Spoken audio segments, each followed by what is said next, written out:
Good morning students. बच्चों, आज हम आपकी हिंदी की पाठ्य पुस्तक गुलमोहर में पाठ 4 गिल्लू पढ़ेंगे। बच्चों, इस पाठ की लेखिका महादेवी वर्मा जी हैं। बच्चों, इस पाठ को पढ़ने से पहले हम इसके शब्दार्थ पढ़ेंगे, जिससे कि हमें पाठ को पढ़ने में सरलता रहेगी। आइए बच्चों, ब्लैक बोर्ड पर देखिए। शब्दार्थ इसके देखिए।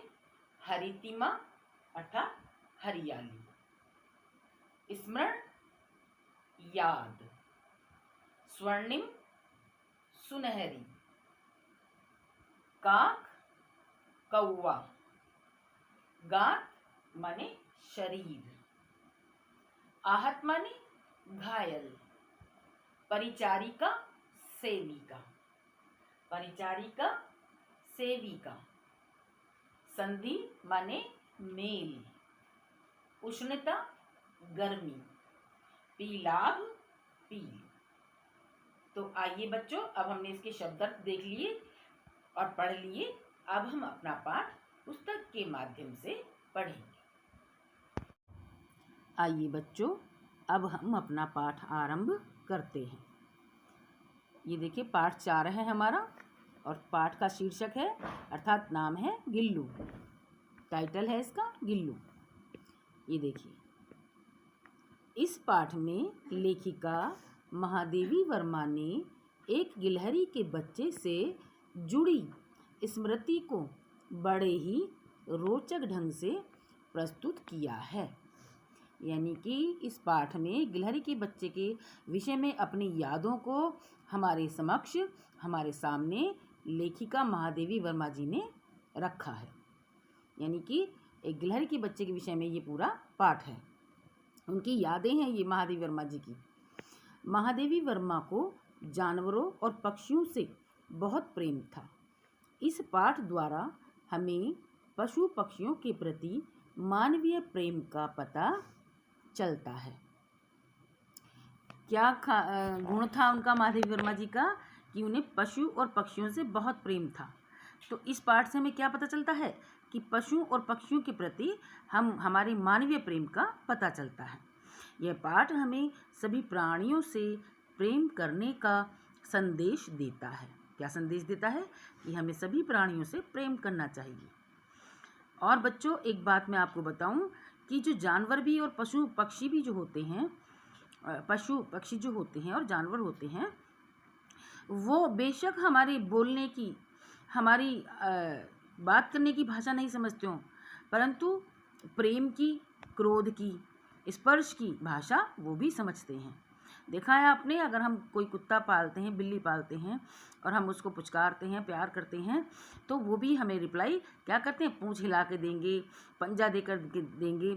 तो इस बात से यह पता चलता है कि प्रेम की और स्पर्श की और क्रोध की ये जो सांकेतिक भाषा है, ये तो वो भी समझते हैं। तो क्या बता रही हैं इस पाठ में कि यह पाठ हमें प्राणियों से प्रेम करने का संदेश देता है। इस पाठ से हमें यह भी पता चलता है कि जीव जंतुओं से स्नेह करने के, स्नेह यानी कि प्रेम, प्यार करने के बदले हमें उनसे बेशुमार यानी कि बहुत अधिक प्यार, करुणा, वफादारी तथा अपनत्व की प्राप्ति होती है। अपनत्व, अपनेपन की प्राप्ति होती है। तो समझ गए होंगे बच्चों इस पाठ के अंदर क्या हमें बताया गया है और क्या संदेश दिया गया है। चलिए अपना पाठ पढ़ते हैं। सोनजूही में आज एक पीली कली लगी है।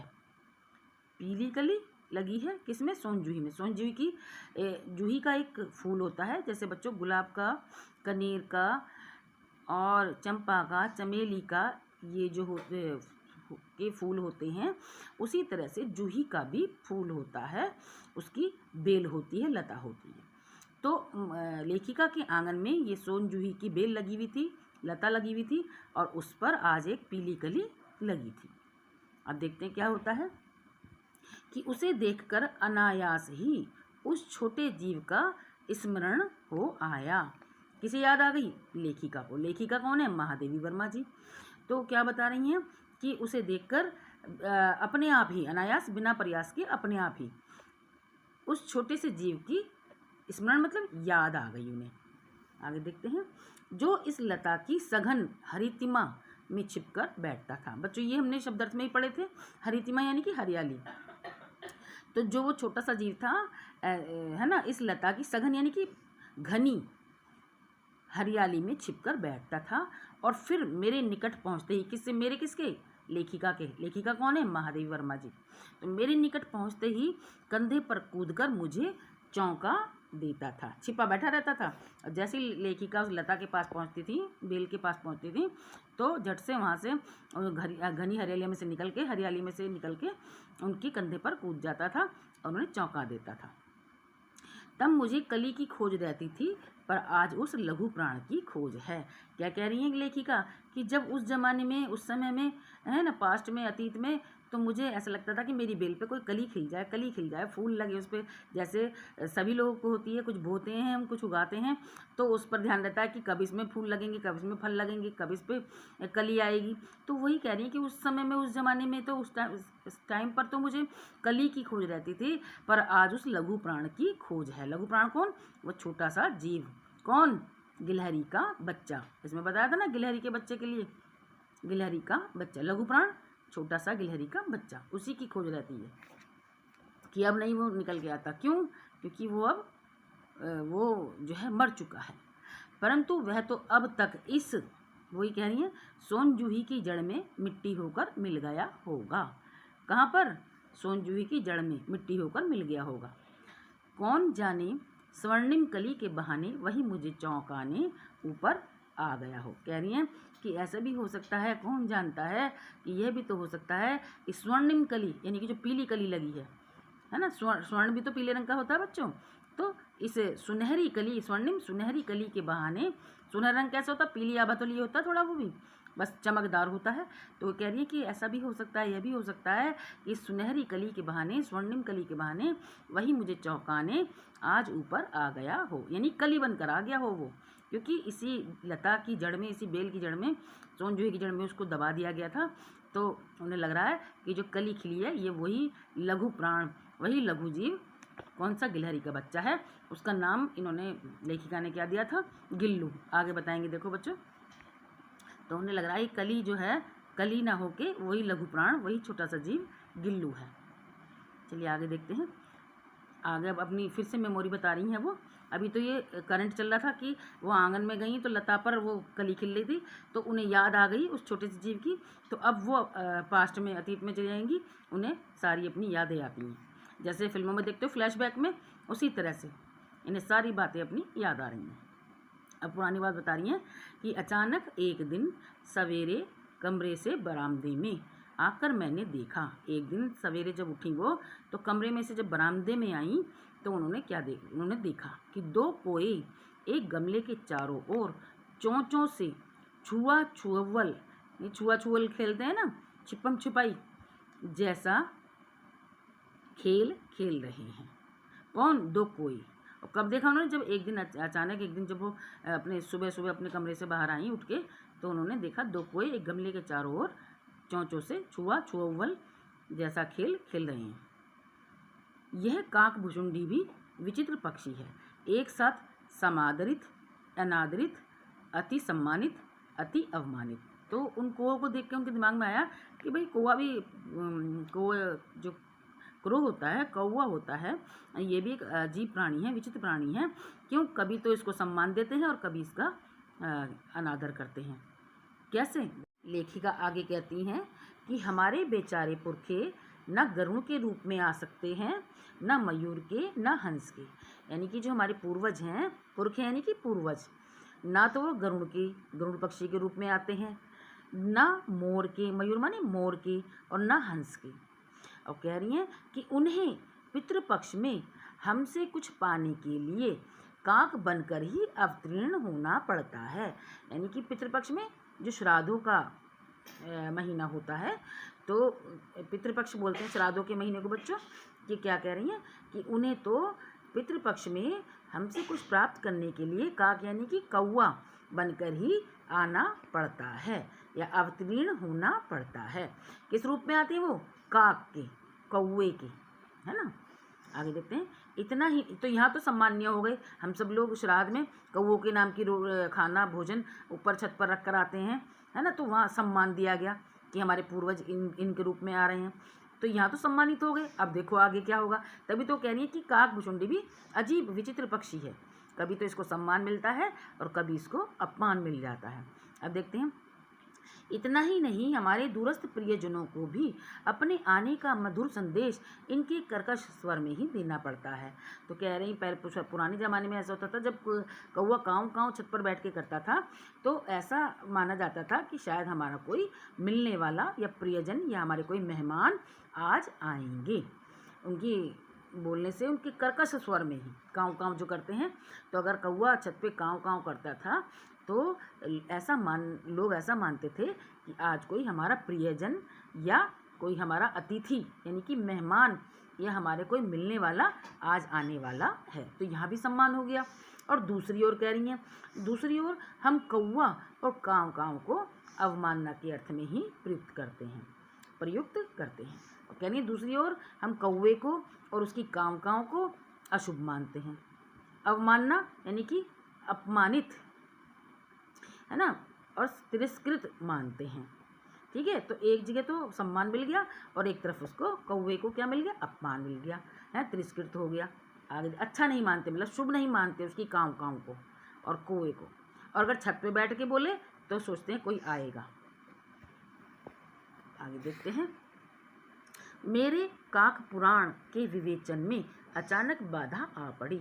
लेखिका कह रही है, जब मैं उन कौवों को देखकर उनके विषय में सोच ही रही थी, खूब उनकी बातें सोच रही थी उनके विषय में, तो अचानक मेरी उस उन बातों में बाधा आ पड़ी। कैसे? देखते हैं कि क्योंकि गमले और दीवार की संधि में छिपे एक छोटे से जीव पर मेरी दृष्टि रुक गई। ये कह रही हैं, उन्होंने जो गमला रख रखा था, है ना, क्योंकि गमले और दीवार की संधि में, जहाँ गमला रखा था और दीवार के सहारे रखा हुआ था दीवार के पास, तो वहाँ जो थोड़ी सी जगह बच रही थी, मेल था वहाँ पर, तो वहाँ पे एक छोटे से जीव पर मेरी दृष्टि रुक गई। किसकी? लेखिका की। लेखिका कौन है? महादेवी वर्मा जी। वो अपनी सारी मेमोरीज, यादें, स्मृति बता रही हैं। निकट जाकर देखा, गिलहरी का छोटा सा बच्चा है। जब उन्होंने पास जाकर देखा, दीवार के पास जाकर देखा, गमला जहाँ रख रखा था, कि उन्होंने उसके पास जाकर देखा तो गिलहरी का छोटा सा बच्चा था, जो संभवतः घोंसले से गिर पड़ा है और अब कोई उसमें सुलभ आहार खोज रहे हैं। उन्हें लगा कि ऐसा संभव हो सकता है, ऐसा हो सकता है कि वो घोंसले से गिर पड़ा है और घायल हो गया है, और अब जो कोए हैं उसमें सुलभ आहार यानी कि जो आसानी से प्राप्त हो जाए, सुलभ जो आसानी से प्राप्त हो जाए, तो अब कोए उसमें सुलभ आहार यानी कि भोजन जो आसानी से प्राप्त हो जाए, ऐसा भोजन खोज रहे हैं। ये सब लेखिका ने देखा। काक द्वय की चोंचों के 2 घाव उस लघु प्राण के लिए बहुत थे। वो कह रही हैं काक द्वय, काक यानी कौवे, द्वय दोनों जो कौवे थे, द्वय माने 2, ये दोनों कौवों की चोंचों के 2 घाव उस लघु प्राण, उस छोटे से जीव के लिए बहुत थे, यानी कि 2 चोंचों के घाव में वो मर जाता। अतः वह निश्चेष्ट सा गमले में चिपटा पड़ा था। निश्चेष्ट मतलब बिना किसी क्रिया के, बिल्कुल निश्चेष्ट जिसके बिल्कुल जिसमें,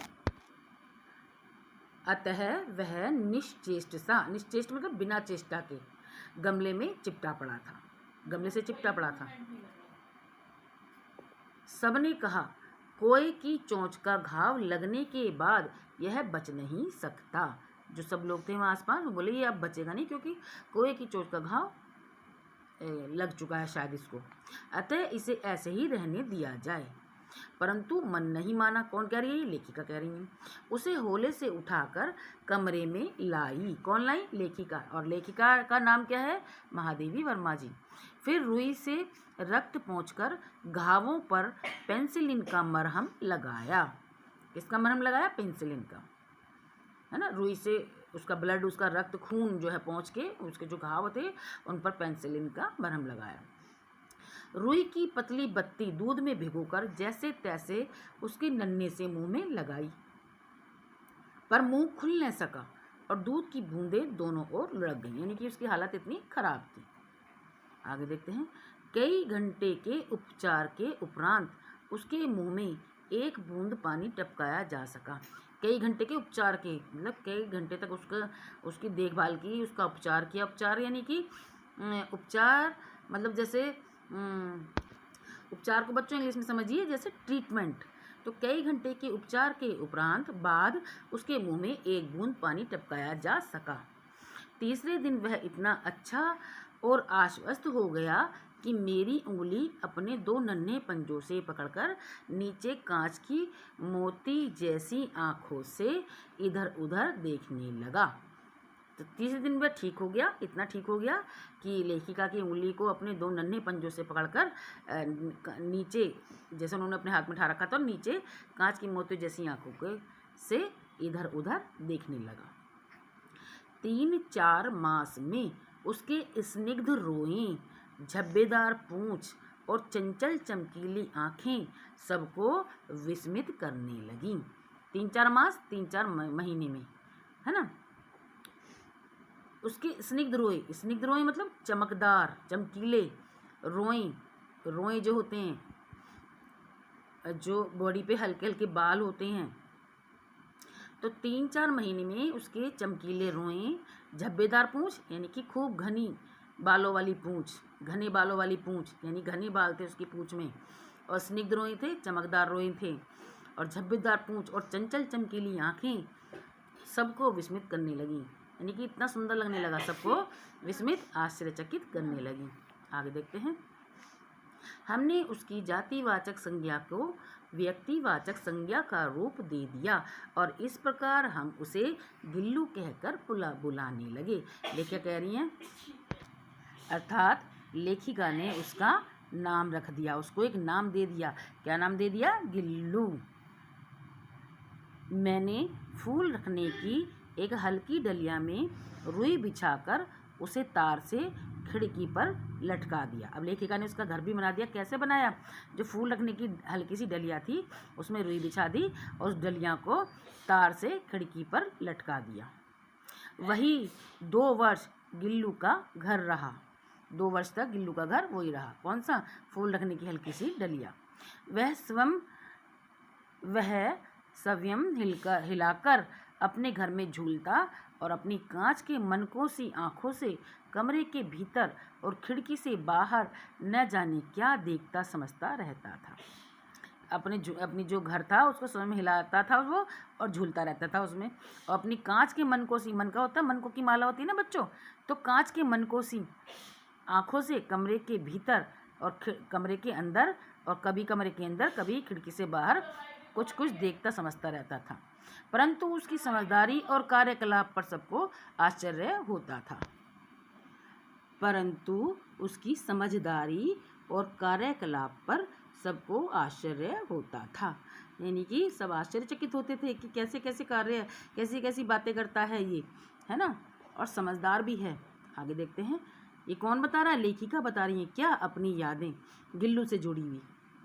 आगे बता रही हैं कि जब मैं लिखने बैठती तब अपनी ओर मेरा ध्यान आकर्षित करने की उसे इतनी तीव्र इच्छा होती कि उसने एक अच्छा उपाय खोज निकाला।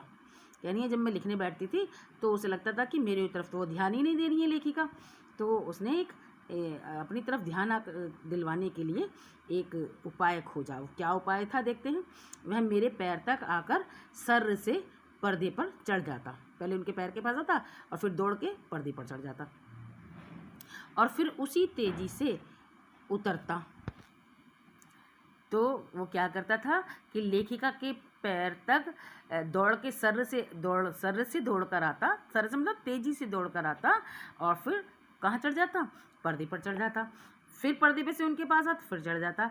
तो इसी प्रकार से वो इस तरह से खेल करता जिससे कि लेखिका का ध्यान मेरी ओर हो जाए। उसका दौड़ने का यह क्रम तब तक चलता जब तक मैं उसे पकड़ने के लिए ना उठती। आ गई ना बात कि मुझे ये ले लें, मेरे साथ खेलें, मुझ पर ध्यान दे, इसलिए वो ऐसा करता था। कभी मैं गिल्लू को पकड़कर एक लंबे लिफाफे में इस प्रकार रख देती कि उसके अगले दोनों पंजों और सिर के अतिरिक्त सारा लघुगात लिफाफे में बंद रहता। क्या करती थी लेखिका, एक लंबा सा लिफाफा लेकर उसमें वो गिल्लू को इस प्रकार रख देती थी कि उसके सिर्फ आगे के 2 पंजे और सिर दिखाई दे, और उसका सारा लघु गात, गात माने शरीर, तो उसका सारा सारा छोटा शरीर जो है लिफाफे में बंद रहे। इस तरह से उसको रख देती थी कि सिर्फ मुंह दिखता था और आगे के 2 पंजे। जैसे कभी कभी हम सर्दियों में अपने पालतू कुत्ते को, डॉगी को स्वेटर पहना देते हैं ना, उसी तरह से ये इसको लिफाफे में रख देती थी कि सिर्फ चेहरा दिखता था और आगे के 2 पंजे। लघु गात, लघु माने छोटा, गात माने शरीर, और सारा जो लघु गात है छोटा सा उसका शरीर लिफाफे में बंद रहता। इस अद्भुत स्थिति में कभी कभी घंटों मेज की दीवार के सहारे खड़ा रहकर वह अपनी चमकीली आंखों से मेरा कार्यकलाप देखा करता। लेखिका कहनी जब मैं उसको इस तरह से रख देती थी तो वो घंटों मेज की दीवार के सहारे खड़ा रहकर अपनी आंखों से, चमकीली आंखों से मेरे कार्यकलापों को देखा करता कि मैं क्या कर रही हूँ, क्या नहीं कर रही हूँ, बस टकटकी लगाए देखा करता। कहाँ पे? दीवार के सहारे खड़ा होकर, मेज की दीवार के, है ना, किसकी दीवार? मेज की दीवार के सहारे खड़ा रहकर वह अपनी चमकीली आंखों से मेरा कार्यकलाप देखा करता।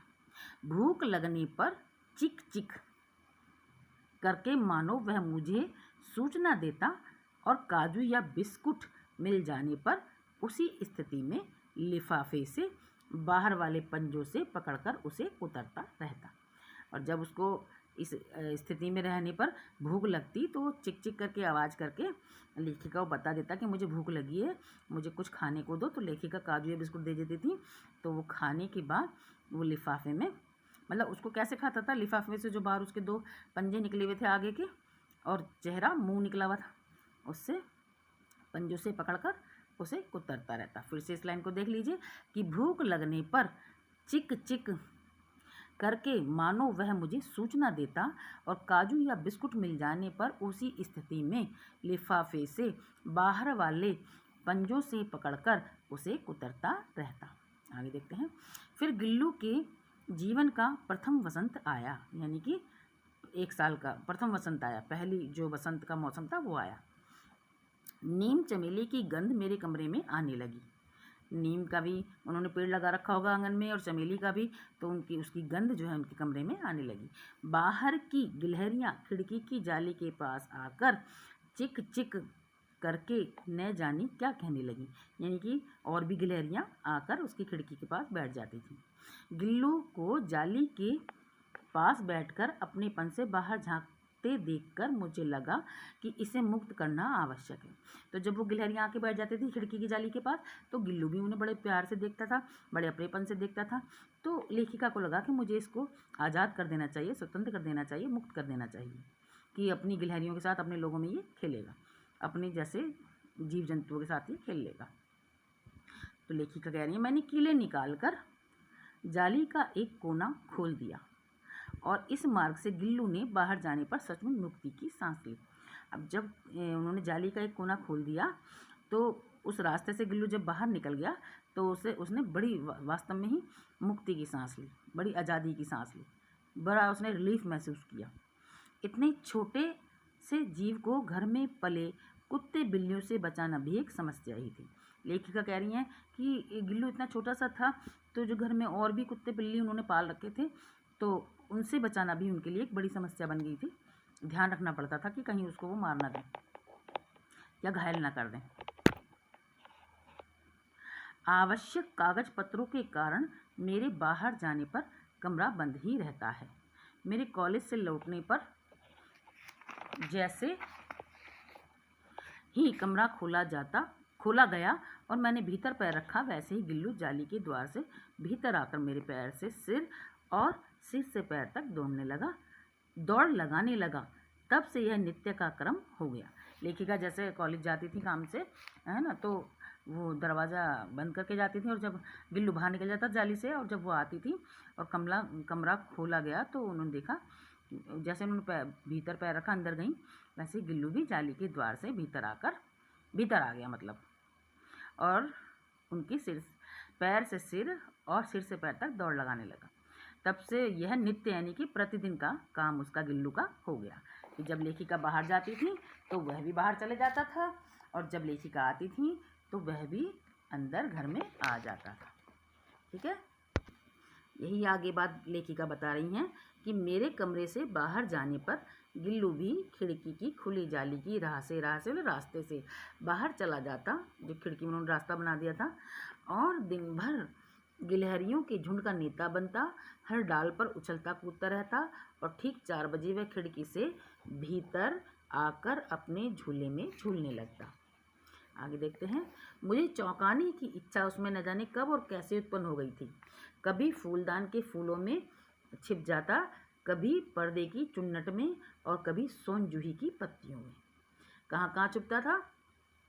कभी फूलदान के फूलों में, कभी पर्दे की चुन्नट में, प्लेटें जो होती हैं पर्दे की, और कभी सोन जूही की पत्तियों में। छोटा सा तो था ही, कहीं भी छिप सकता था। मेरे पास बहुत से पशु पक्षी हैं और उनका मुझसे लगाव भी कम नहीं है, परंतु उनमें से किसी को मेरे साथ मेरी थाली में खाने की हिम्मत हुई हो, ऐसा स्मरण नहीं आता। लेखक कह रही है मैंने और भी पशु पक्षी जानवर या पेट एनिमल्स रख रखे हैं घर में, परंतु किसी की भी हिम्मत ऐसी नहीं थी कि वो मेरी थाली में खाने की हिम्मत कर ले। किसी में इतनी हिम्मत नहीं थी कि मेरी थाली में खाना खाए, उन्हें ऐसा याद नहीं आता। लेकिन आगे बता रही है कि गिल्लू इनमें अपवाद था, परंतु जो गिल्लू था वो अलग ही था इनमें, वो बैठ के खाता था उनके साथ। मैं जैसे ही खाने के कमरे में पहुंचती, वह खिड़की से निकलकर आंगन की दीवार, बरामदा पार करके मेज पर पहुंच जाता और मेरी थाली में बैठ जाना चाहता। कहाँ बैठ जाना चाहता? लेखिका की थाली में। अब बड़ी मुश्किल से उन्होंने अपने पास में बैठना सिखाया उसको। देखो आगे बताएंगी। बड़ी कठिनाई से मैंने उसे थाली के पास बैठना सिखाया, जहाँ बैठकर वह मेरी थाली में से एक एक चावल उठाकर बड़ी सफाई से खाता रहता। काजू उसका प्रिय खाना था, और कई दिन तक काजू ना मिलने पर वह खाने की अन्य चीज़ें या तो लेना बंद कर देता था या झूले के नीचे फेंक देता था। ये देखो, पास में बैठना सिखाया, खाने यहाँ से एक एक चावल निकाल के खाता रहता था, और काजू उसका प्रिय भोजन था। उसी बीच मुझे मोटर दुर्घटना में आहत होकर कुछ दिन अस्पताल में रहना पड़ा। आहत मतलब घायल होकर। तो उनकी मोटर दुर्घटना हो गई थी, उसमें यानी कि एक्सीडेंट हो गया था, तो उसमें घायल होकर उन्हें कहाँ रहना पड़ा? अस्पताल में रहना पड़ा कुछ दिन के लिए। उन दिनों जब मेरे कमरे का दरवाज़ा खोला जाता, गिल्लू अपने झूले से उतरकर दौड़ता। गिल्लू अपने झूले से उतरकर दौड़ता और फिर किसी दूसरे को देखकर उसी तेज़ी से अपने घोंसले में जा बैठता।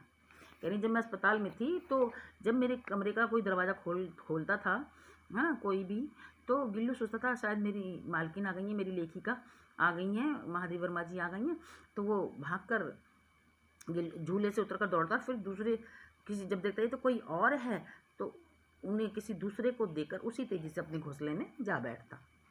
सब उसे काजू दे जाते, परंतु अस्पताल से लौटकर, जबकि काजू उसका बहुत प्रिय भोजन था, तो सब उसे काजू दे जाते, परंतु अस्पताल से लौटकर जब मैंने उसके झूले की सफाई की तो उसमें काजू भरे मिले। उसने खाए नहीं थे उनके पीछे।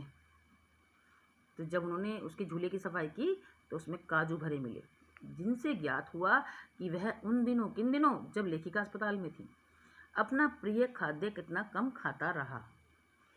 प्रिय खाद्य, सबसे प्यारा भोजन, खाद्य मतलब भोजन। मेरी अस्वस्थता में वह तकिए पर सिरहाने बैठकर अपने नन्हे नन्हे पंजों से मेरे सिर और बालों को इतने हौले हौले सहलाता रहता कि उसका हटना एक परिचारिका के हटने के समान लगता। यानी कभी लेखिका अगर अस्वस्थ हो जाती थी, बीमार हो जाती थी, बीमार हो जाती थी, रोगी हो जाती थी, तो उनके तकिए के पास बैठकर अपने नन्हे नन्हे पंजों से उनका सिर और बालों को ऐसे होले होले सहलाता, जैसे लगता कि कोई सेविका या नर्स उनके सिर को सहला रही हो, और उसका हटना ऐसा उन्हें लगता था कि जैसे कोई सेविका के हटने के समान लगता था। उसका हटना एक सेविका के हटने के समान लगता था। किसको? लेखिका को। आगे देखते हैं।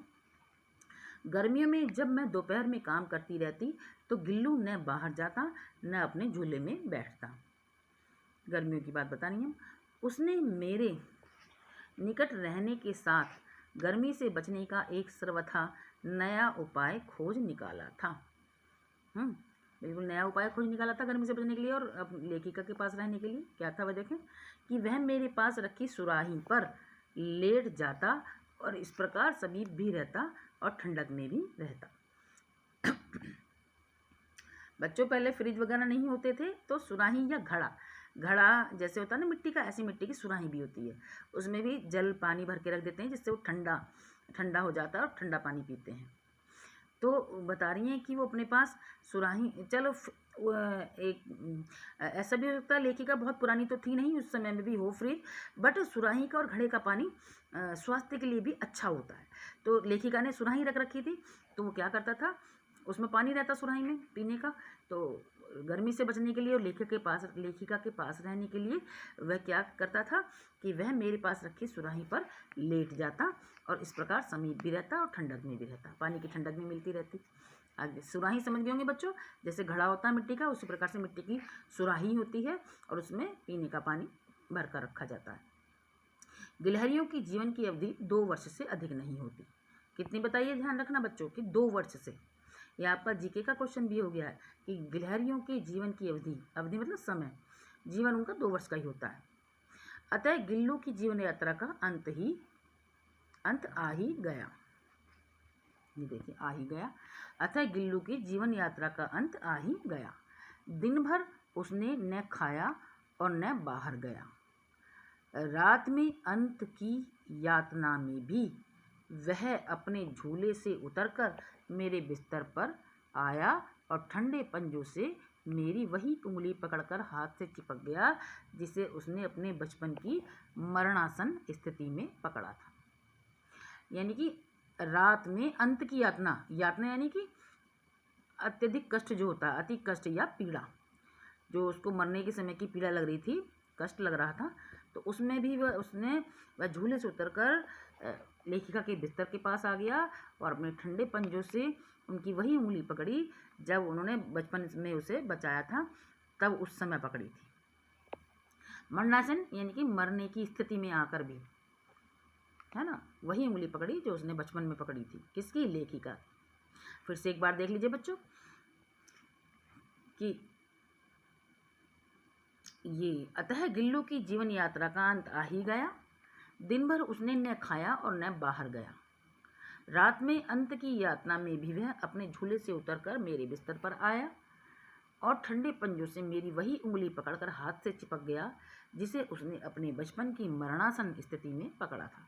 मरणासन मैंने बता दिया बच्चों, जब मरने वाला हो कोई, मरने की स्थिति। पंजे इतने ठंडे हो रहे थे कि मैंने जागकर हीटर जलाया और उसे उष्णता यानी कि गर्मी देने का प्रयत्न किया। जब लेखिका ने देखा कि इसके तो पंजे जो ठंडे हो रहे हैं तो उन्होंने हीटर जलाया और उसको गर्मी देने का प्रयास किया। परंतु प्रभात की प्रथम किरण के स्पर्श के साथ ही वह किसी और जीवन में जाने के लिए सो गया। प्रभात की प्रथम किरण, जब सुबह सुबह की पहली किरण निकली, है ना, बिल्कुल सवेरे सवेरे प्रातःकाल, तो परंतु प्रभात की प्रथम किरण के स्पर्श के साथ ही वह किसी और जीवन में जाने के लिए सो गया, यानी कि उसकी मृत्यु हो गई। उसका झूला उतार कर रख दिया गया है, अब लेखिका बता रही है, और खिड़की की जाली बंद कर दी गई है। परंतु गिलहरियों की नई पीढ़ी जाली के उस पार चिक चिक करती ही रहती है। क्या बता रही है लेखिका कि अब जब गिल्लू नहीं रहा तो उसका झूला उतार कर रख दिया उन्होंने और खिड़की की जाली भी बंद कर दी। जो कील निकाल कर उन्होंने जाली खोली थी उसके लिए रास्ता बनाया था, तो खिड़की की जाली भी बंद कर दी गई। परंतु गिलहरियों की नई पीढ़ी जाली के उस पार, खिड़की के उस पार, जाली के पार चिक चिक करती ही रहती है और सोनजूही पर वसंत आता ही रहता है। सोनजूही की लता के नीचे गिल्लू को समाधि दी गई है, यानी कि दफना दिया गया है। जब मृत्यु के बाद शव को दफनाते हैं जहाँ, उसे समाधि कहते हैं। तो सोनजूही की लता के नीचे, कहाँ पे देखो, लता के नीचे, इसलिए तो सोनजूही पे जब पीली कली खिली तो लेखिका को लगा कि गिल्लू ही आ रहा है, ये गिल्लू ही है शायद। सोनजूही की लता के नीचे गिल्लू को समाधि दी गई है। समाधि बताया मैंने बच्चों, जहाँ शव को दफनाया जाता है ना, तो गिल्लू को वहाँ दफनाया गया सोनजूही की लता के नीचे, इसलिए भी कि उसे वह लता सबसे अधिक प्रिय थी।